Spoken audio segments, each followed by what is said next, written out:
Hi everybody, Raging back with another Mechabellum video. Today we are playing OnlyFangs, who is a 2200 MMR player. So I'm about 200 MMR lower than this guy.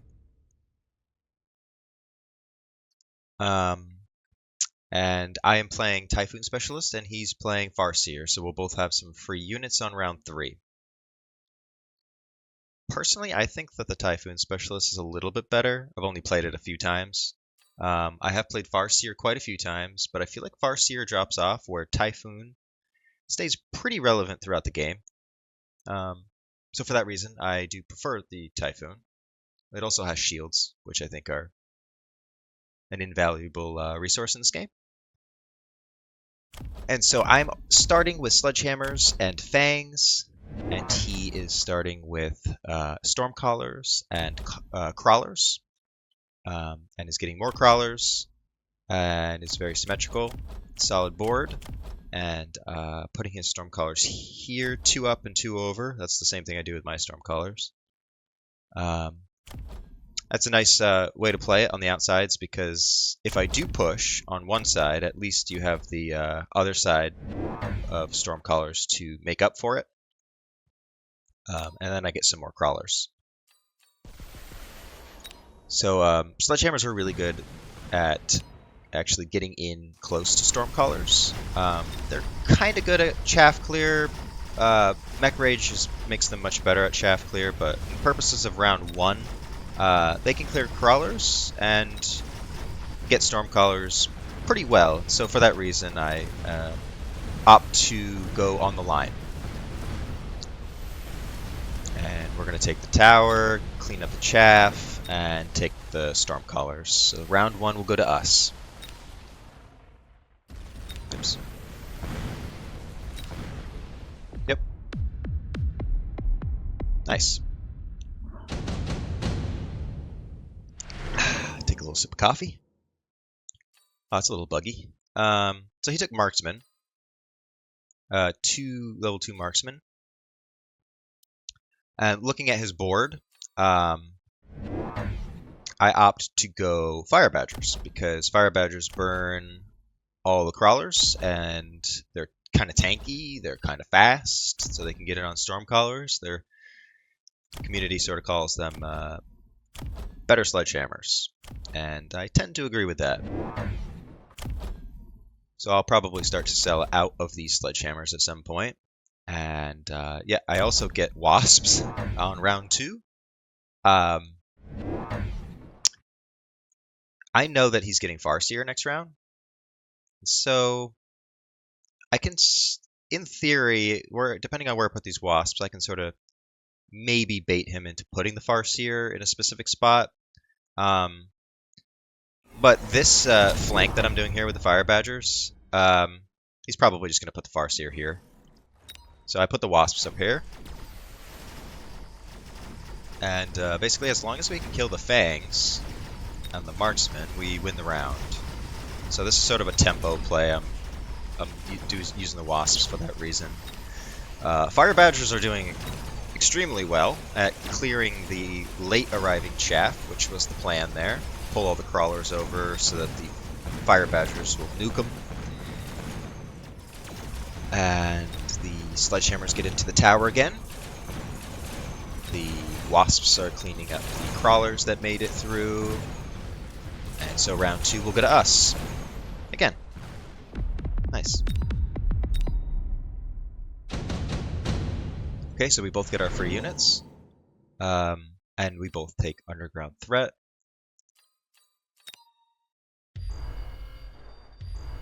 And then I immediately replicate Crawlers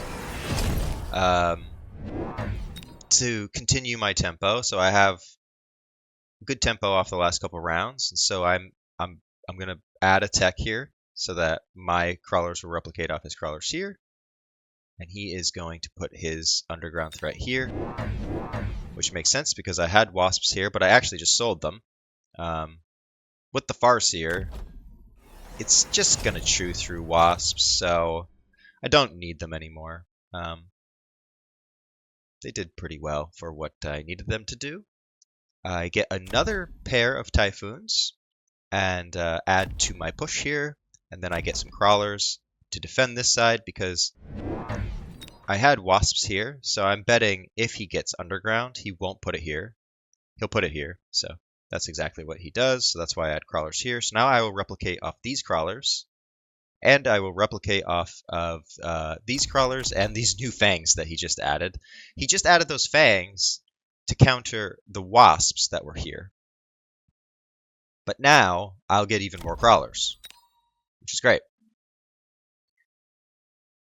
And he puts the Farseer here and a Tarantula here to deal with the flank. It's quite a bit of resources. And so he gets another Tarantula and defends the front. And so I will replicate here. And I will replicate here. And that will be the round because we'll replicate all the way towards this tower. Typhoons are super well at clearing chaff. We do take the tower. Also, those Typhoons killed that Tarantula, so this is no slouch unit. I mean, they hit harder than a Mustang. And we're going to take that round because of the replicate crawlers. I love when the replicate goes off like that. Good timing. And so he's already at half health. So we both take Orbital Bombardment and stick it right on top of each other. And then I go Barrier to block some of that. Barrier is good because it's kind of like an economy play. I can get it this round to help me against the Orbital Bombardment. And I don't have to buy them ever again. It's a permanent installment. Whereas he doesn't have anything like that right now, so he'll have to buy some temporary shields if he wants to block the Orbital Bombardment. I sell some sledgehammers, since my Typhoons are doing the same thing, but slightly better, clearing chaff better, and putting out good damage. I also get another Typhoon and stick it over here to try and go for this tower, since it's relatively undefended, but now it's defended. He's thinking the same thing. He wants to push this tower, so I add a couple missiles in case of a flank. And he does add the shields. So in the long run, we will have better supplies. Okay, now we will really have better supplies because he's rapid resupplying on round 4 and getting temp range. I guess he does that because he wants his units to stay under the canopy of the shield. I'm not sure why you would loan on round 4. I guess he is 2200 MMR and I'm near 2k, so maybe he's just thinking like he's gonna win anyway, but that really hurts your economy, especially on round 4.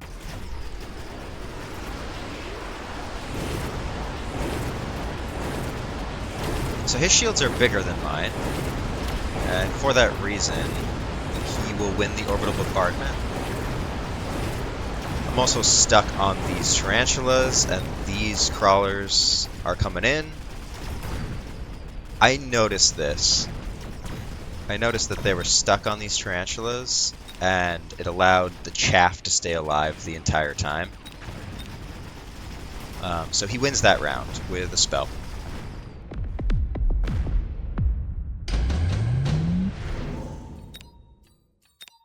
So, seeing that he rapid resupplied last turn,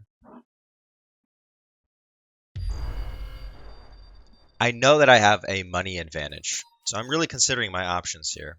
I could take the Wasp Swarm, but it's relatively easily defended. He's got the Farseer, he's got all that stuff, right? So Wasp is a little out of the cards. I could have taken it just as the defensive play, which probably I'll probably opt to do in the future.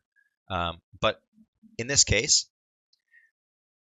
I skip. He gets a fortress to absolutely 100% make sure he has this flank on lockdown. I get ignite because I want to burn these tarantulas that were given my typhoons trouble last time. I also get the homing missiles because if they're stuck on tarantulas, at least also they'll be homing missiling them to get them dead faster, so I'm not stuck shooting them the whole time. So I have this missile from last round, so I'm thinking if he takes the wasp swarm, half of it will go here. This is the most common place for people to put it. Half of it will go here, and half of it will go here, and half a pack of wasps are easily defeated by one pack of fangs.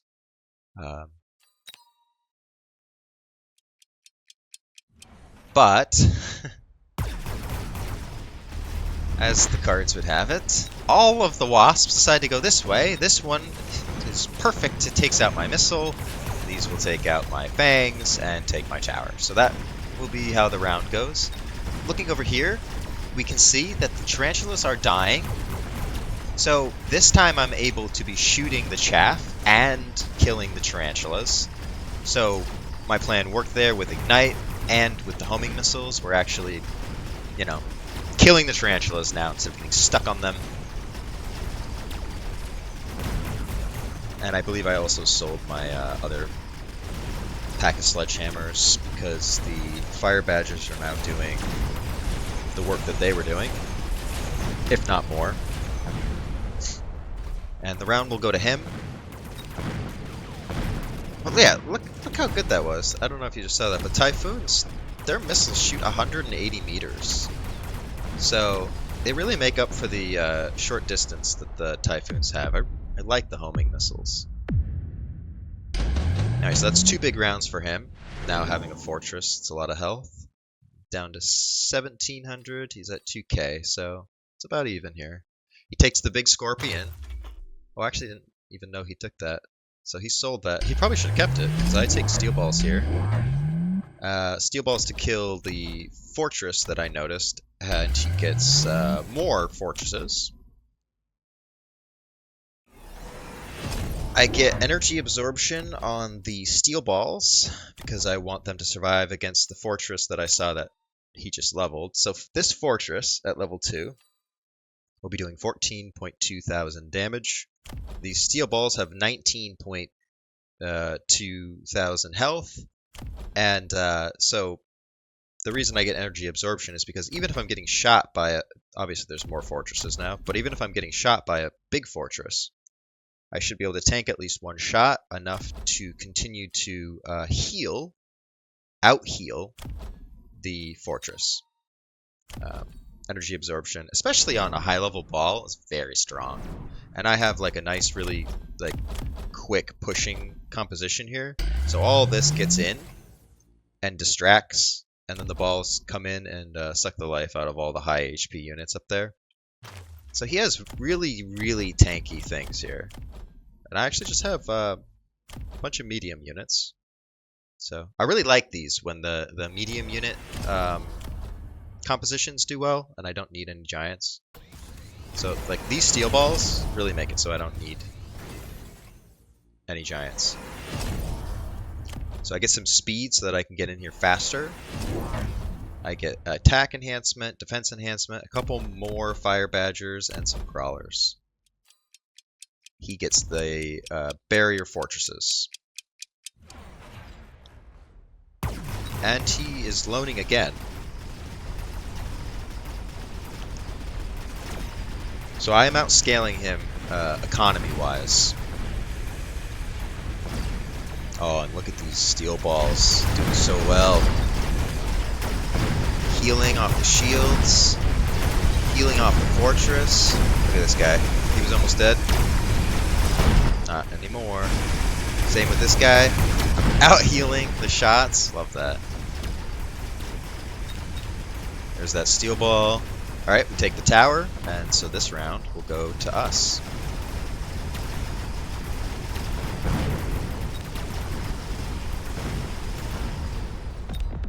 That's a big one. I actually almost win the game off that. Alright. So, having seen how that just went, I suspect he'll take sticky oil. I see he's got these big barriers now on these fortresses, and I'd really like to take those down quicker. So I go for the electromag. Oh, and our underground threats are back on this turn. So he sticks his underground threat down here as a defensive underground. And he takes replicate to match my crawlers. I put the EMP down on his big fortresses to kill their shields faster. This time I put it down and I take impact drill. So this time he took crawlers with replicate to match my underground. Because last time I replicated, this time I'm impact drilling. So once again, my underground threat will continue to replicate. And I'm looking at this board, and I see that he has almost no health here. And how last round went, it was perfect. I'm betting that this underground threat works. And so now, for the first time, I've decided to rapid resupply, get enhanced range and some speed, and just push in here, take these towers, and win the game. That's the plan. And he is still rapid resupplying. Actually gets Fang production. I'm blocking potential missile here. He puts down these in case my crawlers replicate, I guess. I double down on the crawlers. And I put them... I put another one here to distract the fortress. And a couple in the back. Also, this sticky oil, the fire badgers just burn it, so my units are tanky enough to just continue to walk through here. And it worked. My crawlers did replicate off that, and I still have some replicate crawlers coming in, and we're gonna eat this fortress, take the tower. This steel ball is a champion, just continues to survive there. He will go down. But I have so many crawlers, and now we're gonna take this tower, and that's the game.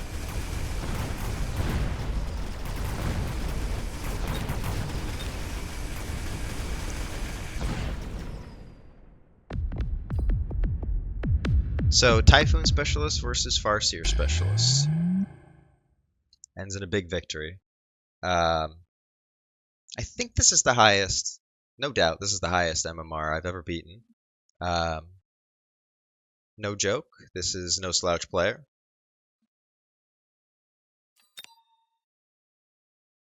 So yeah, opting to go medium units. Steel balls are the champions of the game, honestly. They come in, and this steel ball did 180,000, is the most in the game. The fire badgers were the perfect drop, honestly, because they're going to burn all of the chaff. The typhoons, again, nice walking barriers for all of my crawlers and steel balls, and just act like a nice shield, shooting fast, clearing chaff. With the homing missiles, they're actually dealing pretty good damage against these big guys. And some well-timed replicate and impact drill for underground threats. Nice and simple, wins us the game. You don't got to do anything too fancy. I didn't need any tricks or anything, just nice solid gameplay here. I think where he might have went kind of wrong in this game was he started to loan on round 4, and I just outscaled him from an economy standpoint. So um, I'm not sure why he loaned on round 4, but I do think that that's the reason I won the game. Um, Typically, I'm not able to beat somebody like this, but if I have a lot more money, then I can. Also, he leveled his towers twice. I don't think you need to do that because I have steel balls, and if I'm gonna make it to the tower at all, I'm gonna take the tower. So yeah, just sort of spent his money in not very efficient ways. Whereas we had really solid units: steel balls, typhoons, fire badgers, and crawlers, and a couple packs of fangs. That was it. We got the job done. So thank you very much for watching, and we have some very exciting times coming in Mechabellum. I believe this will be the last video that I make before the official release of the game. We did get the 1.0 patch, which is this game was 1.0, but now we're gonna have seasons, and I don't know if anybody's seen those new unit drawings. People are speculating on what they might be, but very exciting times coming for Mechabellum, and I will be putting out some more videos. So I hope to see you again. Thank you very much for watching. I appreciate anybody who's watching. And yeah, I will see you in the next one. Thank you.